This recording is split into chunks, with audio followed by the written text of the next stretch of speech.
Olá, muito boa noite. Muito obrigada pelo carinho da sua audiência, pela sua companhia aqui com a gente. Mais um Mariana Godoy Entrevista. Hoje temos um convidado especial e engraçado, hein? Engraçado, isso vai ser engraçado, Mariana. Gosto de rir, gosto muito de rir. É bom. Desopila. Desopila. Depois do sucesso do canal Porta dos Fundos e de apresentar seu próprio talk show, Fábio Porchat agora protagoniza a série Homens, que se propõe a fazer humor com quem até agora estava longe de ser alvo de piadinha, que é o homem hétero, né? É, tava na hora. Agora vocês vão aguentar. Ih, mas já estamos aguentando já tem uns tempos. Agora com humor, melhor assim. Melhor. Né? Melhor assim. Também Isso tem uma aí. E conversa, tem mais, hein? música muito boa. Música boa. Quem? Essa moça é um fenômeno. Aham. Ela faz música e a música vai parar na novela. Um monte. Sabe Quem quem é? pode? Roberta Campos, e tá com trabalho novo e DVD ao vivo, vai mostrar pra gente. Recebendo Fábio Porchat, obrigada, querido. Tudo bem?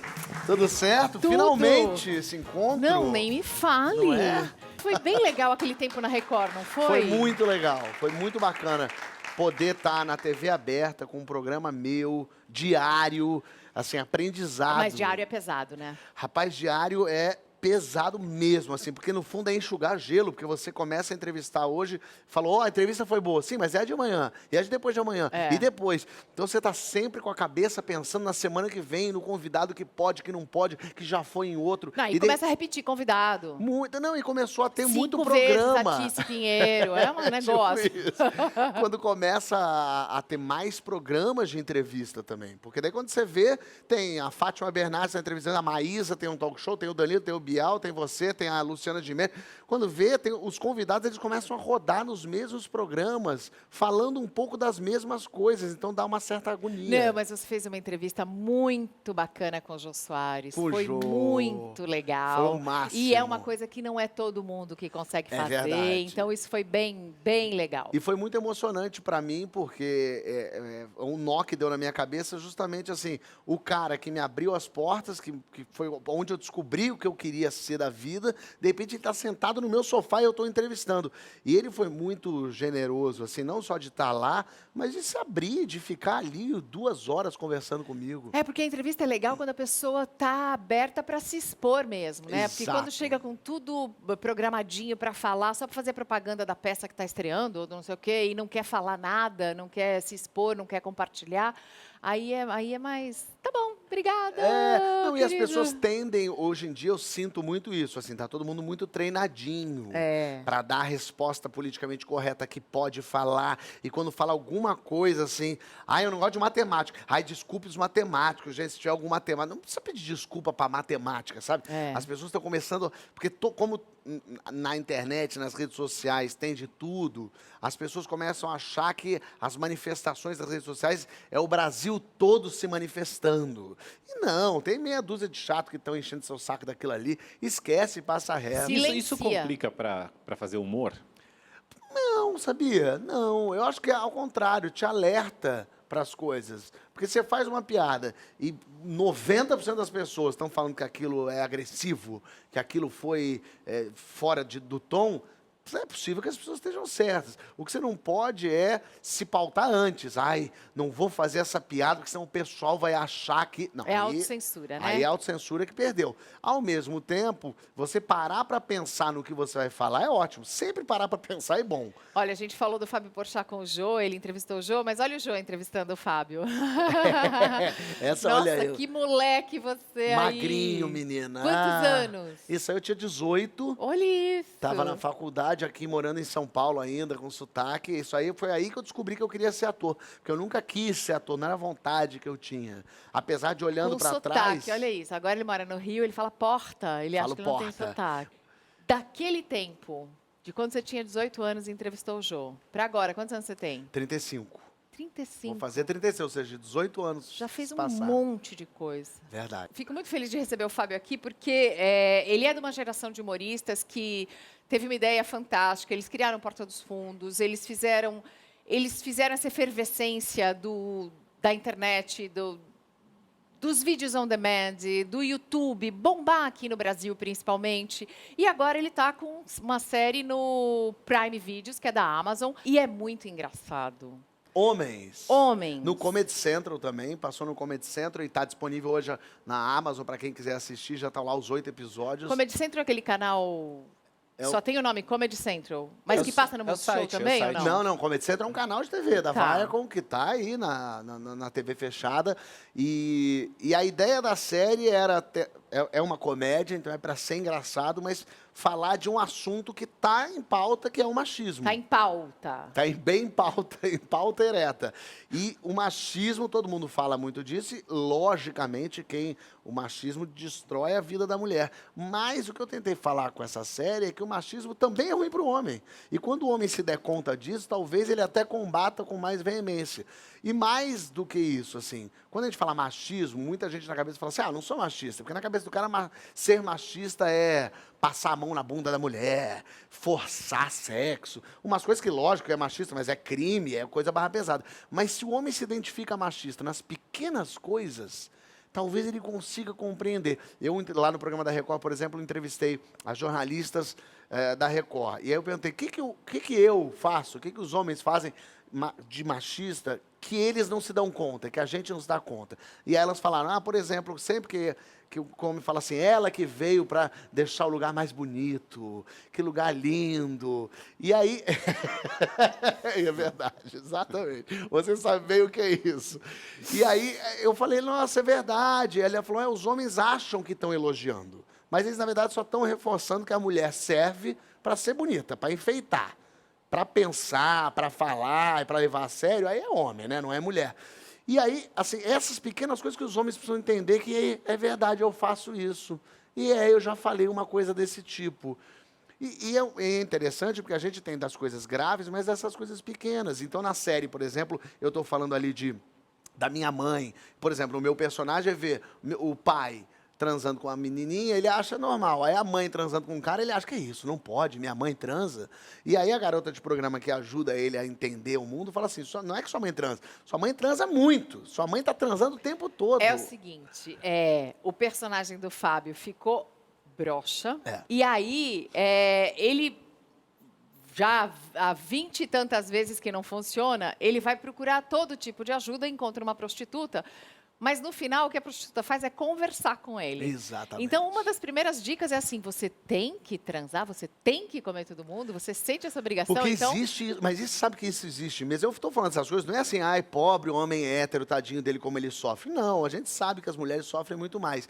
Mas os homens sentem a porrada também. E essa obrigação do homem ter que transar o tempo todo com qualquer pessoa que apareça. Se aparece uma mulher pelada, agora fala, vem, e você fala, não quero. Ih, viadinho, então você não gosta, então é broxa, então não é macho. Tem uma cobrança desde molequinho, desde pequenininho. Desde que o pai vê a criancinha no berço, o menininho no berço, olha o tamanho do piruzão dele. Vai ser comedor. Vai ser comedor. É uma pressão que bota. Os pais fazem um comentário quando nascem os bebês que é assim, é fornecedor ou é consumidor? Alguma coisa assim, se é homem, se nasceu um menino ou se nasceu uma menina. É também uma bobagem. Lógico que é bobagem, mas joga uma pressão que o homem não entende. O homem não pode chorar, o homem não pode ter nenhuma relação de afeto com homem ou com mulher. Não pode abraçar um cara. E que é isso? Está estranhando. Tem esse medo boçal da sociedade de que as pessoas vão virar gays. Como se, primeiro, ser gay fosse um problema. E 2, ninguém vira gay. Você não está andando na rua e de repente fala, menina, virei gay. Você não é gay, não Tive tem uma isso. epifania. E qual que é e não é um problema ser gay, é apenas uma característica. O problema é se você rouba. Aí é um problema. O problema é se você bate em pessoas. Agora, você ser gay não é um problema. É uma característica tua. Você é alto, você é baixo, você é gay, você não é. É assim que é a vida. Eu sinto que a gente está nesse momento agora de transição. O Brasil está caótico, as pessoas estão meio com raiva, se odiando, brigando. É porque a gente está aprendendo ainda a lidar com o diferente, com a diferente opinião, com outra pessoa. Não existe assim, ele está certo, você está errado, então você é um lixo. Não, você acha uma coisa, ele acha outra. E a gente precisa também aprender a lidar com o outro. Se ele é gay, acabou. E eu não sou, e está ótimo também. Vamos seguir vivendo a vida. Que diferença isso faz? As pessoas falam, mas como é que eu vou explicar para as crianças? Eu acho maravilhoso quando fala assim, como é que eu vou explicar para o meu filho que um homem está amando outro homem? Aí eu ouvi outro dia um cara falando assim, se você conseguiu explicar que tem um rapaz de cabelo comprido que anda sob as águas, tem um homem gordo, velho, de vermelho, que entra numa chaminé e dar presente pro mundo todo num dia, você vai conseguir tranquilamente Não explicar é? pra criança que tem 2 caras que são apaixonados, entendeu? Ô, Mauro, nessa série o personagem que faz o pênis. Isso. Esse ator tá ferrado, hein? Rafael Esse tá Portugal, lascado. sensacional. E eu acho que ele retrata uma realidade do homem, mesmo? que é a questão de você tratar como se fosse mesmo outra pessoa e dialogar mesmo. Personagens e ter separados. personagens Eu já separados. conversei, você já conversou com o seu? Eu já tem conversei altos também papos. com o meu. que Tem é isso? nome também? Não, nome, no caso, eu não dei nome pro meu, mas de repente pode até ter. Fabinho, Fabão, pera, Fabão. que isso? É sempre No nome mínimo um imitativo. Fábio médio, um Fábio de uma estatura legal. Mas eu achei importante ter o personagem do pênis ali na hora. Justamente Bibo, pai e Bob filho. Eu tô adorando esse negócio. Mas é verdade que são coisas separadas. porque tem uma coisa assim, a importância que se dá ao pênis. 1/3 da população masculina sofre ou com ejaculação precoce ou muita disfunção gente. erétil. E é uma coisa muito louca, porque a maioria é psicológico. Claro, tem gente que tem problema, teve um câncer de próstata, e aí realmente influencia. Mas muita gente é psicológico. E você vê moleque, criança. Eu comecei a ver assim, moleque de 15 anos tomando Viagra para ir Nossa. comer uma mulher. Você fala, calma, não precisa. Por quê? Porque ele quer impressionar. Porque ele quer mostrar que ele é uma máquina. Um cara falou pra mim assim, Quem eu tomo vai contar Viagra... pra ele que as mulheres não se impressionam com isso? E agora? Aí que é o negócio. E eu vou dizer uma coisa, eu ganhei um livro uma vez de um estudioso sobre comportamento sexual, nas relações sexuais. E é um livro sobre pornografia, e fala o quanto a pornografia e o acesso tão facilitado à pornografia é prejudicial para a vida sexual, porque vai dessensibilizando o homem, principalmente. Então você vê, você tem tanto acesso, você tem tanto contato com pornografia, que na hora ali da relação, o básico, o simples, o que era gostoso ontem já não faz mais sentido, já não excita mais, já não satisfaz. Saiu uma matéria no Globo agora, no segundo caderno, falando exatamente isso, que o excesso de pornografia, a facilidade, então as pessoas começam a ficar cada vez mais tempo. O que era uma coisa rapidinha para eu ir ali num canto e me desestressar, virou um vídeo de 1h30, onde eu procuro, eu acesso, assisto, e você começa a perder interesse na sua parceira, porque você tem todas as parceiras do mundo na sua frente. Isso porque ainda não chegaram aqui os óculos 3D. Nossa. Que esse diz que é um negócio de louco. É você ver, você real, tudo acontecendo, e você escolhe quem você quer no mundo todo. Ele cria, o computador cria, gera a pessoa que quiser, e ele está na sua frente. Então, essa questão da pornografia é tão... Porque sempre fez parte, mas na minha época, pelo menos, era uma revista plastificada, coberta de tinta preta. Dificílimo Era comprar. dificílimo o acesso. Não, lembro eu adolescente indo na banca nervoso, querendo comprar, sei lá, com 13, 14 anos, uma fita VHS, e aí olhando, escolhendo, e passando uma vergonha, comprando 400 coisas para disfarçar. Vou querer a Veja, com 13 anos, vou querer a Veja, o Estado de São Paulo, querer a Folha, vou querer esse pornô aqui também, vou querer um Trident. Você joga tudo Dá um numa... coquetel para fazer Cara, uma palavras vez- cruzadas.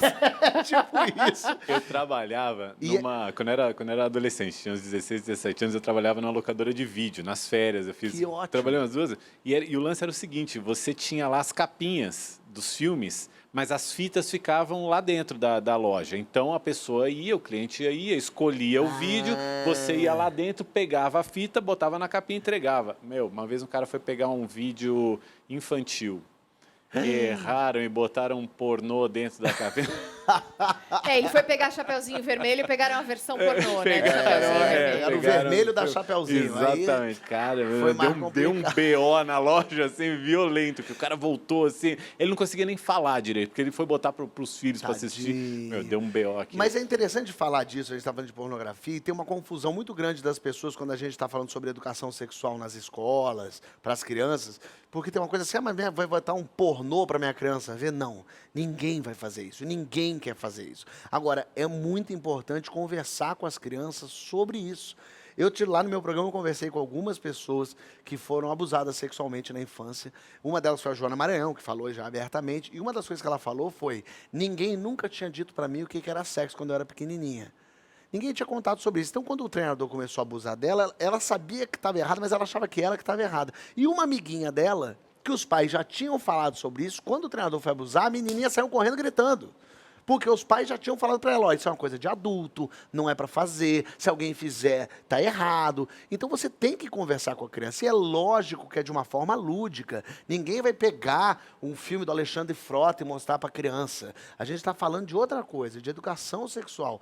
É importante. As pessoas não querem dar vacina de HPV para a criança porque vai incentivar o sexo. E vamos combinar que precisa incentivar a criança hoje a fazer sexo. Com 11 anos você coloca no Google qualquer coisa, copo, vai aparecer uma pessoa fazendo sexo com o copo. Tem lá, tá no Google, tá na internet, tá no mundo.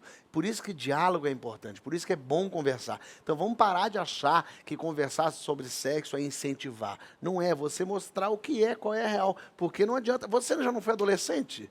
Você já não ficou curioso? Você já não fez? Não adianta, a criança vai dar um jeito. Ela vai saber. É o amiguinho que vai falar, é no YouTube que tá. No YouTube você coloca formas de se fazer sexo oral. Vai aparecer. Pessoas, mulheres, mais homens. de uma. Dependendo do que for, né? Por que você, no Homens, você foi direto abordando a questão sexual? Porque hoje o homem, ele está vivendo, o homem hétero está vivendo uma avalanche aí de questionamentos na postura dele como homem, a postura dele perante a sociedade, o papel dele, o papel como pai, por exemplo, o papel como profissional. Você foi abordar direto a questão sexual para falar do machismo. Por que você escolheu esse caminho? Porque eu acho que o homem tem para ele que a potência sexual dele é a principal característica. Se ele tiver broxa, não faz mais sentido viver. Na cabeça do homem hétero, comedor, se ele tá sem conseguir ter uma ereção, acabou a vida dele. O masculino ainda está ligado à sexualidade, né? E quando você fala que o meu personagem foi no médico, o médico falou, com seu corpo tá tudo bem, o problema é na cabeça, aí eu acho que tem eu acho o ponto para escoar o machismo, por onde a gente pode entrar na cabeça desse homem. E aí, claro, a ideia na série é abordar vários pontos. Então tem um momento machista no trabalho, tem com a família, tem no sexo, tem em várias situações onde a gente vai se dando conta disso. Mas, acima de tudo, não é uma lacromédia. Não é para olhar eu lacrar, falei, é isso aí, Brasil. É uma comédia. É para dar risada. É para eu me divertir. Mas é para falar a real. Para homem. Então, cena de sexo é cena de sexo. Ninguém transa bonitinho. Aquele filme que a mulher tá de sutiã. A mulher odeia sutiã, incomoda, machuca. Ela quer tirar aquele negócio. Não, ninguém transa de sutiã. Não é? Não. É isso, mas nos filmes transa com cobertinha aqui. E também outra coisa que eu queria falar, eu falei, ninguém transa bonito. Na vida, ninguém transa, oh, yeah. A outra sorrindo. Você sua, você descabela, você faz errado, seu pé tropeça, estala, vira, sai coisa. É que na hora faz muito sentido pra gente, mas assim que acaba, se você um dia se assistir assim de longe, você vai falar, nossa, mas eu fiz essa cara. E é um pouco isso que eu queria falar na série também, de verdade. Eu assisti aquela série americana Girls, e o Sex and the City. Eu quis fazer uma mistura com isso, fazer uma série divertida e que falasse a verdade sobre o mundo dos homens. Porque daí os homens vão ver para se identificar e falar, caraca, é mesmo? E as mulheres vão ficar curiosas de assistir e falar, como é que funciona os caras? Ah, então é assim que eles pensam? Algumas, agora com a série já no ar, muita gente vem falar comigo, estou assistindo e tal, e muitas mulheres falando, agora eu estou entendendo por que o cara que saiu comigo ontem fez isso, por que ele não fez aquilo. E o mundo está mudando, ainda bem, tarde demais, mas nunca é tarde para mudar. E as mulheres estão tomando lugares, estão falando, estão dizendo para as pessoas o que está acontecendo com elas. E os homens estão ouvindo pela primeira vez. Eu, por exemplo, eu nunca tinha ouvido falar em man-interrupting ou man-explaining. Man-explaining, que é o homem explicando para a mulher como se a mulher não compreendesse, como se ela fosse burra. Eu nunca tinha ouvido falar nisso. E, de repente, todas as mulheres falam, acontece muito, o homem me interrompe para me explicar, ou o homem me interrompe o que eu estou falando para dizer melhor aquilo que eu ia falar. Eu falei, caramba, se a mulher não fala isso, eu, como homem, jamais ia perceber. Por isso que é tão importante, hoje a gente fala muito disso, de se colocar no outro lugar. Vamos ouvir. Por isso, ao invés de ficar fazendo afirmações, ao invés de falar assim que o racismo é coisa rara no Brasil, por que não conversar com movimentos negros que não acham nada coisa rara? Vamos conversar com quem está lutando. Será que é mimimi de 50 milhões de pessoas? É raro no Brasil, pode levar uma criança negra para um restaurante e entrar na frente e deixar a criança 2 metros para trás para ver se ela consegue entrar. É isso. É lógico que acontece. Mas se você não está olhando o outro, se você não tem o próximo no seu radar, você acha que sua bolha é que é real. Esse é o problema. A gente está começando a viver bolhas, porque as redes sociais, e eu acho isso, o algoritmo é o grande vilão hoje em dia. Porque o algoritmo das redes sociais faz com que você veja só as mesmas notícias, converse com as mesmas pessoas, brigue com as mesmas pessoas, e você vai ficando no seu mundo, na sua bolha. Porque o que acontece? O algoritmo saca que coisa boa, quando você vai num restaurante que é bom, você conta para 2, 3 pessoas. Quando você vai num restaurante que te maltrata, você fala no Twitter, no Facebook, questiona para todo mundo. Então, tudo que é ruim faz a gente se engajar mais. E o algoritmo percebe isso. Então, quando ele vê alguém falando um absurdo e você respondendo, ele começa só a mostrar absurdo para você. E você começa só a atacar, então ele começa a fazer com que o seu ódio aconteça. E você fica só nessa bolha de ataque. Vamos ouvir o que o outro lado tem a dizer, vamos tentar dialogar. Eu sei que você tem certeza que você está certo e que tudo que você fala é a coisa mais importante e melhor do mundo. Mas as outras pessoas pensam também. Tem gente boa, claro, tem um monte de gente horrível que só fala coisa, só espizinha e quer, né, propagar a bile, como diz o ministro. Mas, de um modo geral, as pessoas têm opinião. Então, por que não? Já que você acha que o racismo é uma coisa rara, digamos que seja uma ignorância apenas. Vamos falar que seja uma ignorância. Então, vamos... Agora, muita gente falou assim, pelo amor de Deus, não é isso, tem racismo pra caramba. Será que não vale, então, fazer uma autoanálise? Espera aí, que tipo de racismo? Deixa eu entender. Nunca é tarde para aprender. Você pode olhar e falar, puxa, realmente, eu achava que era uma coisa rara, mas comecei a conversar com pessoas, com movimentos, e percebi que não é mimimi. Isso acontece, é uma realidade. Caramba, nunca tinha me dado conta. Não tem importância nunca ter se dado conta, mas você tem que estar atento para ir atrás. Em algum momento, né? Você falou da internet, do acesso que as pessoas têm e do algoritmo e de como ele escolhe as coisas que você vai ver.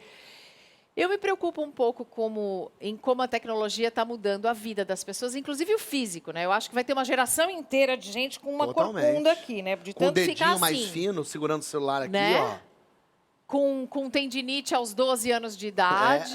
Uma geração de crianças que não sabe pular corda, ou elástico, ou brincar de Três Marias, ou sei lá, fazer cama de gato. Porque isso é inevitável. Não adianta, não tem volta. E é isso que vai nos salvar. É a tecnologia que vai salvar a nossa vida. Então, agora saiu uma matéria de uma moça que está desenvolvendo a carne geneticamente feita, não precisa mais matar bicho. Eles pegam a célula de um boi e fazem a carne sozinha. Ela se desenvolve sem ter que matar, sem ter que criar boi. Então, não vai ter mais soja para desmatamento, para plantar soja, desmatamento, para criar o gado, o estrume da vaca que vai para o rio e mata todo o leito. Tudo isso vai acabar por conta da tecnologia. Eu vi uma impressora 3D usando célula-tronco para fazer o tecido e construir um coração, por exemplo. Por exemplo. Aí você vai falar, por exemplo, carro. Acabou. Os carros já... Aí você fala, esse é um futuro muito distante. Há 10 anos não existia iPhone. Não é distante, é agora. Carro vai virar, finalmente, automóvel. Você não vai precisar dirigir mais. Primeiro que vai virar elétrico tudo, e segundo que o carro vai dirigir sozinho. Então, a partir do momento que o carro dirigir sozinho e for elétrico, acabou o barulho, você não precisa mais ter carro.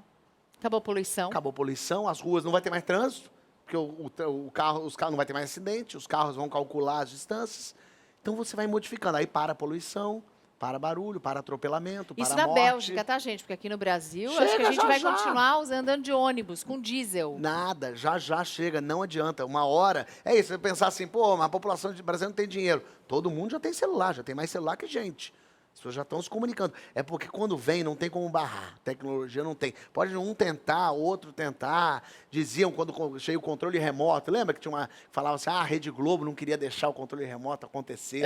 Sei lá quando que veio o controle remoto. Mas não adianta, uma hora vem e engole. Não, quando veio a TV a cabo pro Brasil, que tiro no pé. Ué, mas qual é a opção?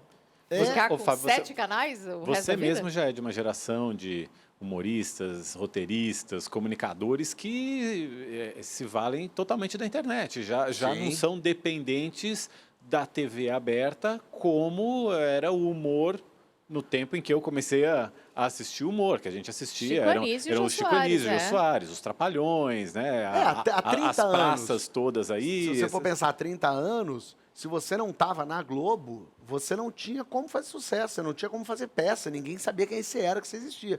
Hoje em dia, o que você mais vê é gente que não está nem na televisão, em lugar nenhum, e está lotando teatro por aí, por conta da internet. Eu fui no stand-up do Fábio Rabin. Meu marido, toda semana, esse rapaz faz um stand-up e meu marido põe pra gente ver só a aberturazinha. É muito divertido, né? E a gente foi. Eu falei, mas quem é esse rapaz? Não, você vai ver, ele é muito engraçado. Ele é mesmo. Ele então, é assim, ótimo. como ele, que eu não conhecia, deve ter Muito. monte. E você vê, o Porta dos Fundos está na internet. Hoje a gente tem 4 bilhões e 500 milhões de visualizações no total. A gente dá por mês uma média de 70 milhões de visualizações. E as pessoas consumindo os nossos vídeos na internet. E virou uma empresa, né? Virou uma empresa. A gente vendeu para a Viacom, agora internacionalizou, foi para o México. Então os nossos sketches agora também estão sendo feitos por atores mexicanos no México, para a gente lançar o Backdoor lá. Como é que vai ser teu programa agora, esse que você está lançando? Eu continuo com o Papo de Segunda no GNT, toda segunda, 10h30 da noite, ao vivo. E agora eu lanço um programa novo, Que História é Essa, Porchat? Que é um programa de história, de contação de história. Porque eu estou vendo que as pessoas estão sempre querendo lacrar, né, na internet, nas redes sociais. Está todo mundo muito lacrador, todo mundo querendo dar a última palavra e falar, agora falei mesmo, e é isso aí. E eu quero um programa que não tenha lacração, eu quero só história. Todo mundo tem uma boa história para contar. Todo mundo aconteceu alguma coisa esquisita, já tropeçou, já caiu, já foi viajar e voltou, e perdeu a mala, e no carnaval ia acontecer uma coisa. Então eu quero pegar essas histórias, as histórias que as pessoas têm de anônimos e famosos, e botar num centrão, todo mundo contando as histórias, e um contando a história do outro, um em cima do outro, falando, comentando as suas próprias histórias. Nossa, então o programa... histórias maravilhosas. Quem fazia alguma coisa parecida com isso era aquela atriz bem engraçadinha, Denise... Fraga. Fraga. A Denise Fraga fazia o retrato falado. Ela reproduzia as histórias. Eu não, eu só vou ouvir as histórias. Eu quero que as pessoas contem. Todo mundo tem uma história interessante. E se você fosse entrevistado no seu programa, que história que você contaria? Que eu contaria? Uma das histórias que aconteceu comigo foi que eu estava em São Paulo, ia pegar um voo para ir para o Rio, e errei o voo e acabei em Maceió. Mentira! Foi. Como você conseguiu? Então, não sei direito. Eu estava em Guarulhos, eu pego Rio, São Paulo, eu faço toda semana, 3 vezes. E tô sempre de um lado pro outro, sempre indo e tal, então já é muito automático para mim. Então eu cheguei no aeroporto, beleza, olhei ali, voo 10h20, sei lá, era o voo, 10h20, a Avianca, portão 211, falei, beleza, tá lá chamando, aí eu fui fazer um xixi, voltei, a Avianca, tava ali o aviãozinho da Avianca, passei, passou a maquininha, entrei. A passagem passou. Sentei no meu avião, aí a aeromoça ainda senhor, deu duplicidade de assento, posso confirmar, conferir aqui? Falei, pode? Ela conferiu, não, é isso mesmo, tá ótimo. Sentei, peguei um livro novo, e eu nem ouço mais o que o piloto fala, porque já eu sempre... Comecei a ler meu livro. E tô lendo, o avião levantou, voo, daqui a pouco eu tô na página 60, pensei, menina, tô lendo rápido. Tô com uma velocidade boa de leitura. Aí ainda parei, tinha um filminho para assistir. Eu falei, não, que loucura, né? Um voo Rio São Paulo ter filminho. Falei, meti um La La Land lá, assisti uns 25 minutos. Aí me deu um soninho. Aí dormi, acordei, passou a moça com a aguinha, tomei, li mais um pouco. Eu pensei, peraí, tá esquisito. Tá longo demais isso.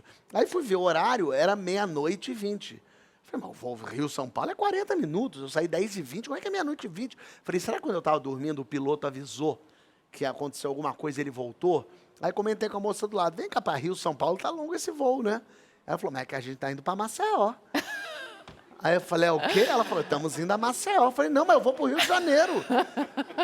Aí a mulher, não, mas o cara tá em mim, ó, tá indo pro Rio de Janeiro aqui, ó. Aí eu levantei e fui falar com a aeromoça, falei, que foi? Conferiu na passagem? Eu falei, não foi você que conferiu na passagem? Ela falou, eu tô indo pro Rio de Janeiro. Ela falou, misericórdia. Aí eu falei, eu tô, e agora? Ela falou, meu Deus, não sei. E agora, Pajuçara, amanhã vai estar ótima. Aí eu fui posei lá, cheguei 00:45, em Maceió, liguei para minha mulher que estava apavorada, porque era para eu chegar em casa.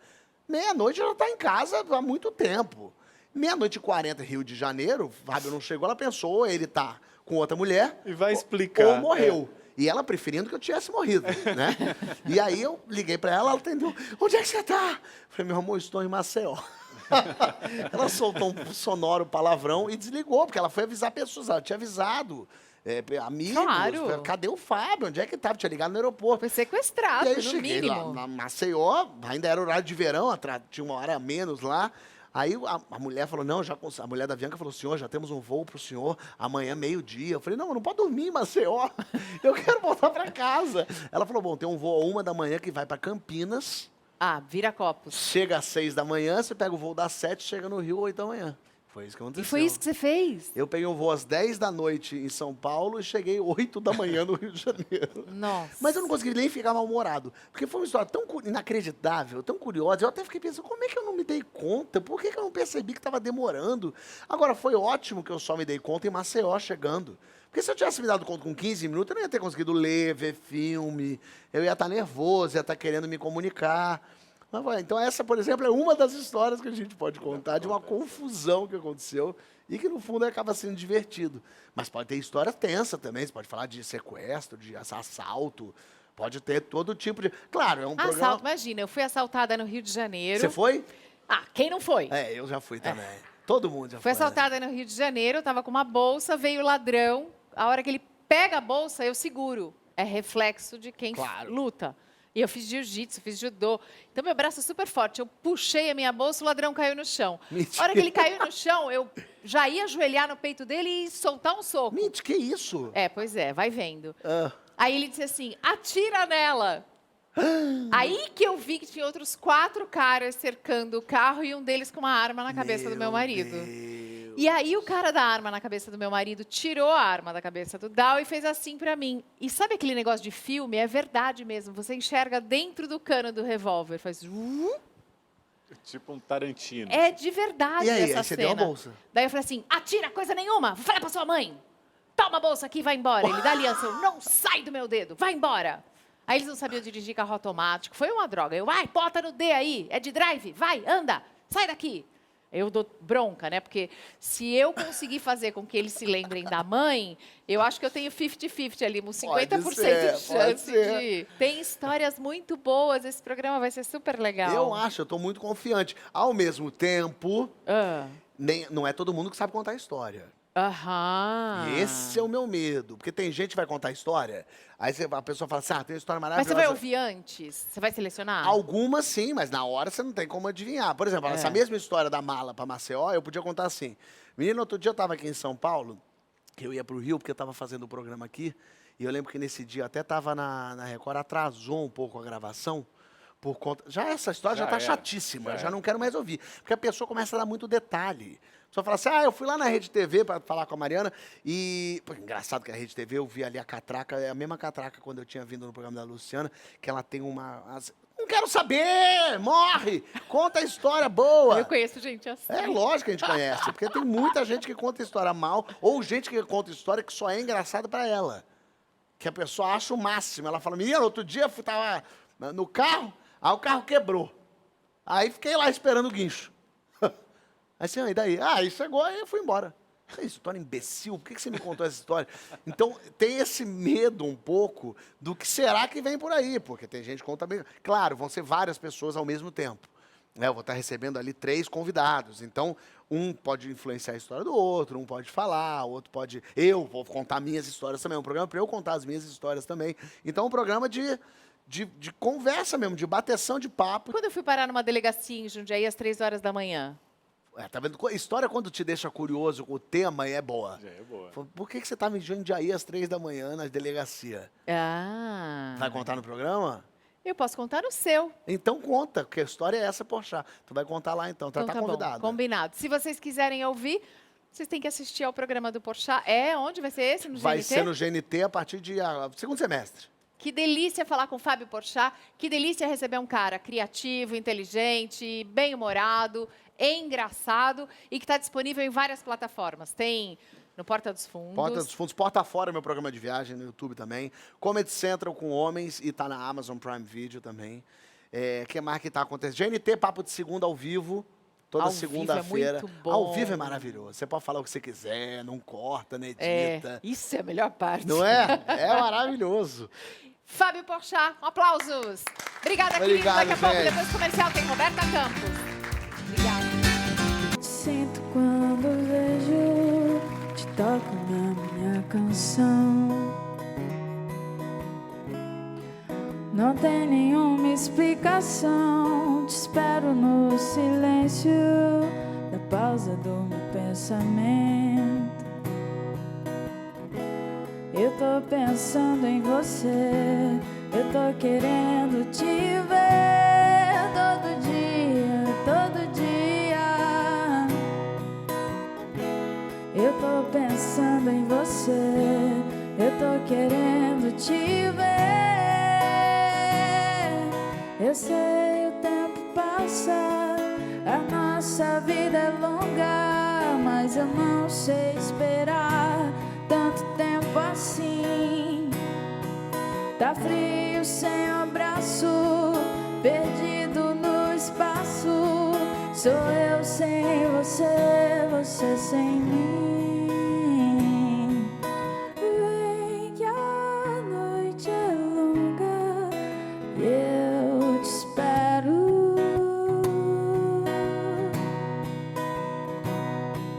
Vem, traz seu abraço, do resto eu me encarrego.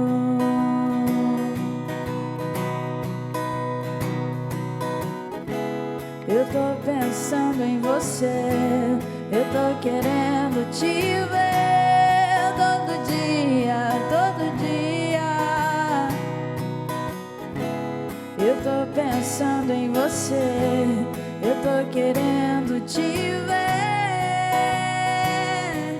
Eu sei, o tempo passa, a nossa vida é longa, mas eu não sei esperar tanto tempo assim.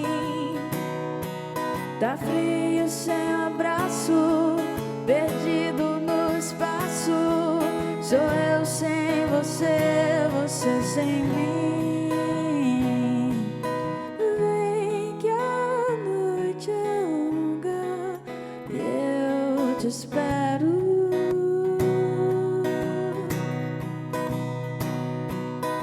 Vem, traz seu abraço, do resto eu me encarrego.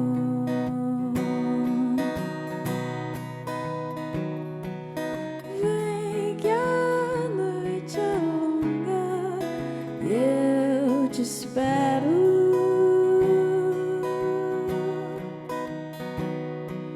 Vem, traz seu abraço, do resto eu me encarrego.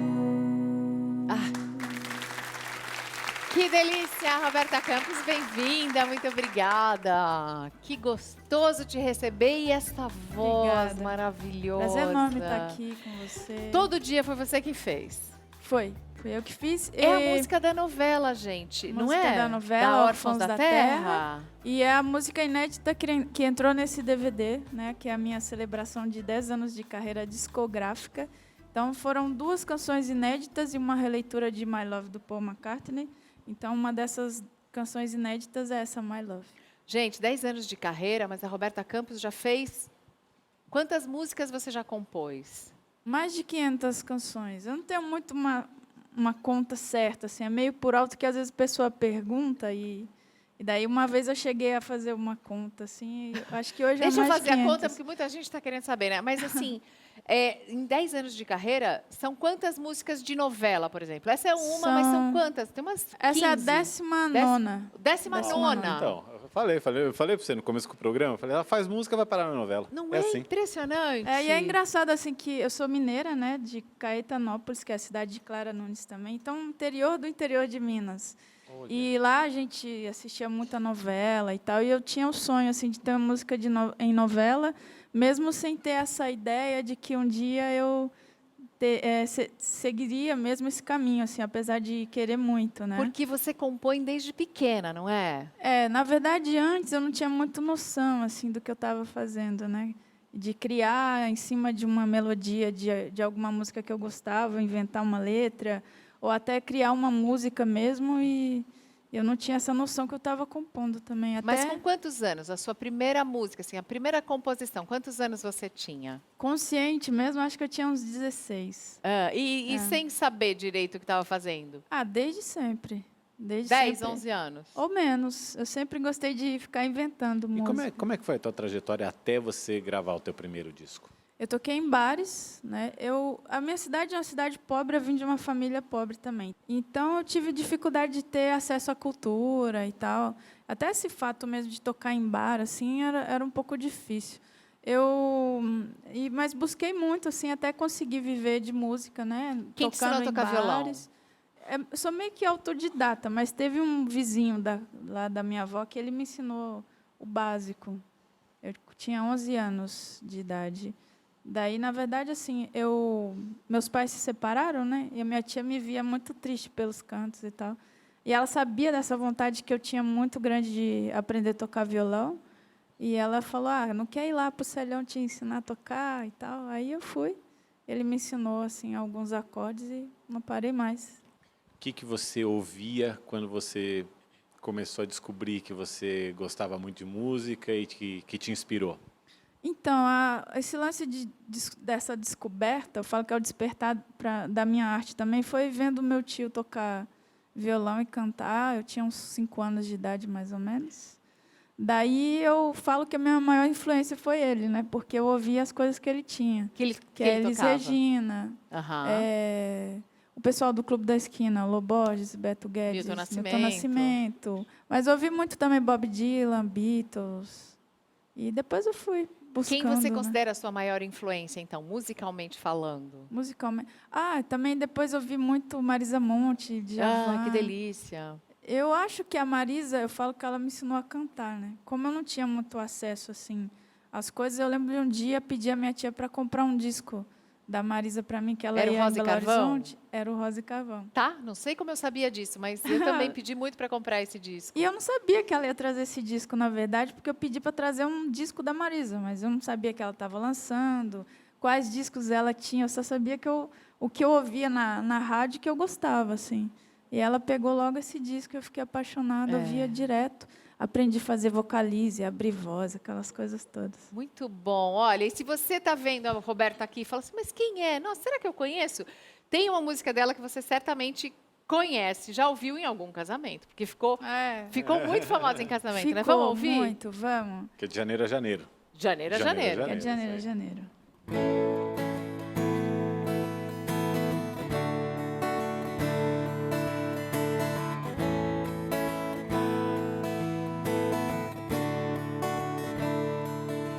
Não consigo olhar no fundo dos seus olhos e enxergar as coisas que me deixam no ar,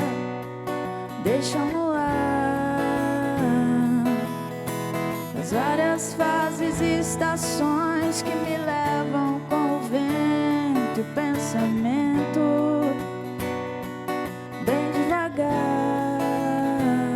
Outra vez eu tive que fugir, eu tive que correr pra não me entregar às loucuras que me levam até você, fazem esquecer que eu não posso chorar.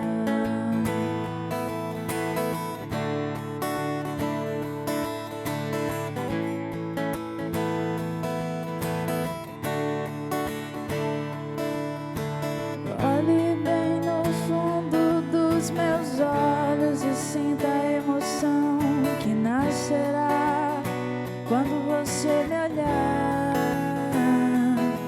O universo conspira a nosso favor, a consequência do destino é o amor. Pra sempre vou te amar, mas talvez você não entenda essa coisa de fazer o mundo acreditar que meu amor não será passageiro.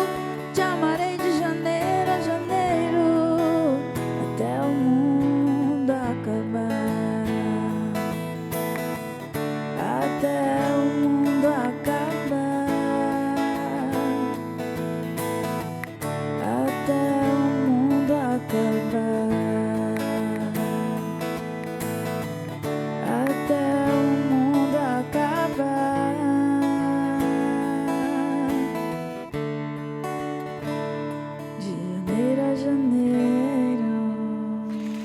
Essa é a música que você acha que mais pessoas conhecem, Roberta?